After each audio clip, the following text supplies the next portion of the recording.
All right, this is Czekalski's bean field where the cattle were out last night. Just gonna see if I can figure out where they got out.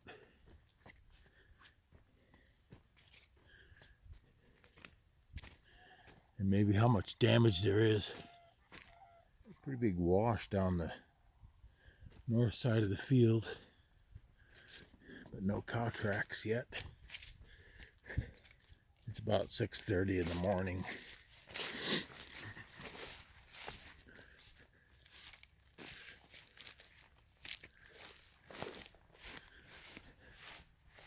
I first saw them. They were over in this patch, I think.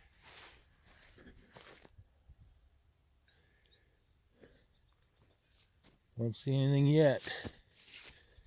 Seems like they were out here somewhere. Maybe up on this rise a little bit when we first got here. Here's cow track. Ground's pretty hard out here. Not like the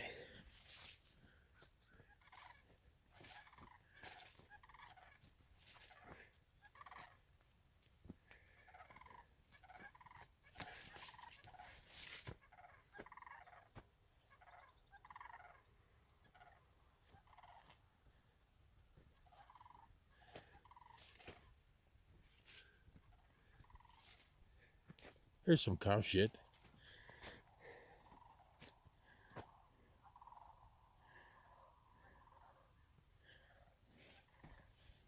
There's a busted off plant.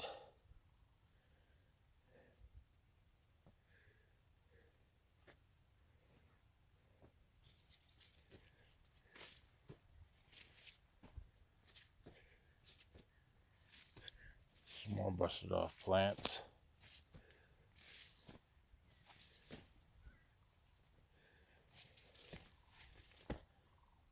Tracks. Busted off leaves. Well, you can definitely tell they were here, but it doesn't look like... Doesn't look there's a huge amount of damage.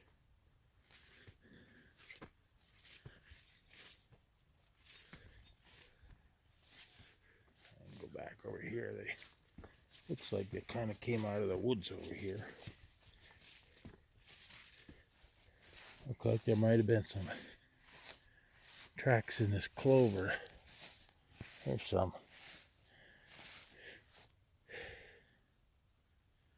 There's definitely pickup tracks where either Mark or Dale Czekalski were out here trying to chase him in. We came along on the other side of that fence line. I hollered at them and they came over towards me. Then we went up there by that deer stand. There's a gate from... This is Czekalski's. On the other side of that fence line there is Mike's hayfield, Mike Gardner's hayfield. We got him up there by the deer stand. There's a gate from Mike's hayfield into our place. And it took a while, but we got him to come in. Got him to come into our place. And then I went looking for where the fence was down. The fence had, I don't know, over 4 kilovolts on it, which is plenty hot to keep them in. So that means there was no big, there were no big leaks showing on the fault finder. So I figured there's a spot where there's no fence, like maybe a tree fell on it and actually broke the fence off. Because if a tree falls on it and and it's holding it down, there'll be a, holding the fence into the dirt, there'll be a voltage loss, voltage drop, and an amperage loss. And the fault finder will show that. But this wasn't the case.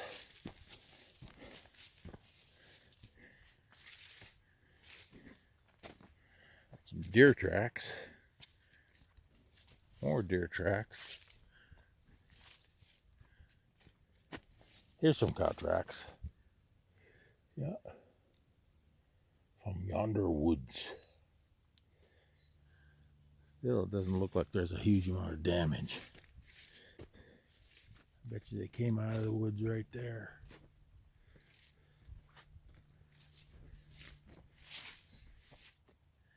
Came out of the woods right here.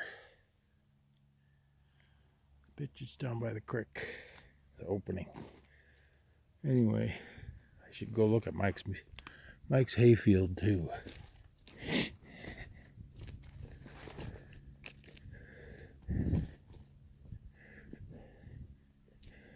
Looks like if there was any damage, it was kind of in the hay because they don't really know what beans are.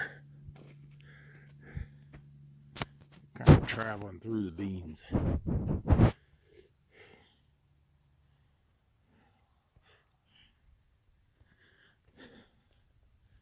It didn't look like there's a heck of a lot of damage, except maybe caused by the pickups chasing the cows. But that's the cow's fault. So yeah, we'll have to talk about that.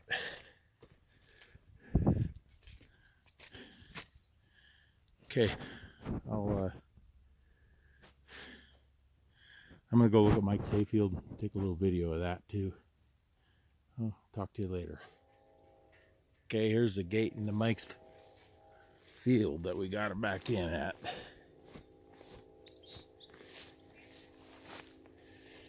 Water's hot, bro. Just step over it.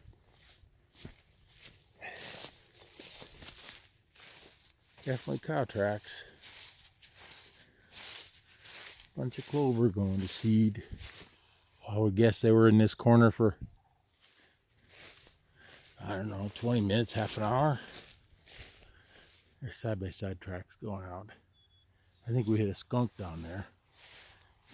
Caroline said she heard something, and when we got home, our clothes had skunk smell on them. Here's Mark was driving side by side out here. I was over there calling him.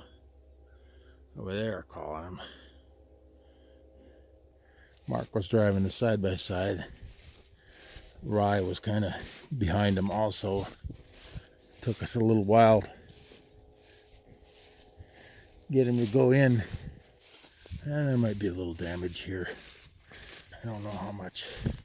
We pretty much kept him within a couple 100 yards of that, maybe even 100 yards of that deer stand. It's like a turkey track.